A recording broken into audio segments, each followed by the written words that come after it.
योद्धा न्यूज मराठी. राजगुरुनगर सांस्कृतिक मंत्री आशिष शेलार यांच्या उपस्थितीत वंदे मातरम सार्ध शताब्दी सोहळा संपन्न. राजगुरुनगर खेड. भारतीय स्वातंत्र्य लढ्याची प्रेरणा असलेल्या वंदे मातरम गीताच्या 150व्या वर्षानिमित्त सार्ध शताब्दी राजगुरुनगर येथे भव्य सांस्कृतिक कार्यक्रमाचे आयोजन करण्यात आले होते. या सोहळ्याला राज्याचे सांस्कृतिक कार्यमंत्री आशिष शेलार यांनी विशेष उपस्थिती लावून मार्गदर्शन केले. महत्त्वाचे तपशील. भव्य प्रदर्शन. स्वातंत्र्य संग्रामावर आधारित विशेष प्रदर्शनाचे आयोजन करण्यात आले होते. सांस्कृतिक आविष्कार. कार्यक्रमात सादर झालेल्या वंदे मातरम विषयावरील एकांकिकेने उपस्थितांची मने जिंकली. मनोगत.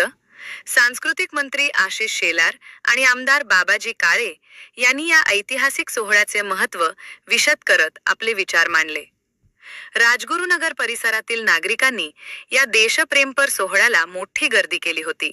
प्रतिनिधी दत्तू भगत.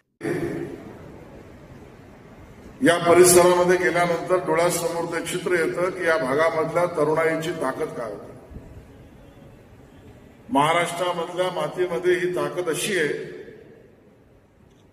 की ज्यामध्ये लोकमान्य टिळकांपासून स्वातंत्र्यवीर सावरकरांपर्यंत आणि त्याआधी आपल्या छत्रपती शिवाजी महाराजांपासून परमपूज्य भारतरत्न डॉक्टर बाबासाहेब आंबेडकरांपर्यंत या जगाला आणि देशाला प्रेरणा देणारी नेते होत. आणि त्याबरोबर अन्य कामही त्या ठिकाणी करूच. पण माझ्या दृष्टीने हा राजकीय विषय नाही.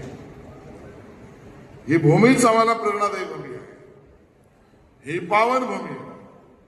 आणि म्हणून आजच्या या शहीद दिवसाच्या निमित्तानेच्या कार्यक्रमामध्ये वंदे मातरमचे 150 वर्ष यामध्ये महाराष्ट्र सरकारने सुद्धा 358 तालुक्यांमध्ये कौशल्य विकास विभाग आणि सांस्कृतिक विकास विभाग म्हणून आम्ही प्रत्येक तालुक्यामध्ये सामूहिक वंदे मातरम गायन आणि सांस्कृतिक कार्यक्रमाचं नियोजन केलंय. सुरुवातीग्रहामध्ये सुद्धा वंदे मातरम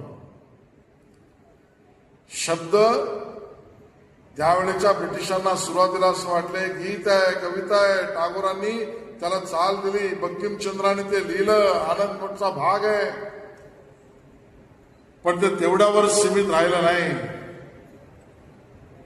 लाखो तरुणांना, लाखो युवक युवतींना, संपूर्ण देशाला, वरिष्ठ नागरिक, माता भगिनी, महिला, शेतकरी, कर्मचारी, कष्टकरी, श्रमिक या सगळ्यांच्या मनामध्ये देशासाठी लागेल ते आम्ही देऊ, स्वतःला सुद्धा अर्पण करू. ही प्रेरणा वंदे मातरम गीताने आहे.